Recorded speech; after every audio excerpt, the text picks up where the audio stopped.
ایک French orientalist جو ہے اس کی رائے انہوں نے کوٹ کی، میں حیران رہ گیا. وہ 40 برس تک انڈیا میں مقیم رہ کر اس نے ہندو اسکرپچرز کا مطالعہ کیا.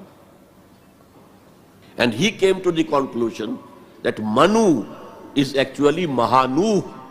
حضرت نوح علیہ السلام کا ذکر منو مہانوح، اور منو سمرتی جو ہے حضرت نوح علیہ السلام کی شریعت.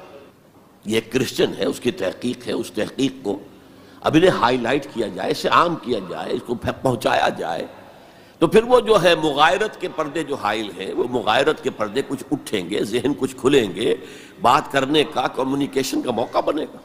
اب آ رہی ہے وہ بات جو میں سمجھتا ہوں کہ آپ کو اچھی نہیں لگے گی. میری رائے یہ ہے کہ کسی بھی صورت میں آپ کو سیکولرزم کی حمایت نہیں کرنی چاہیے. اسلام کی روح سے سیکولرزم کو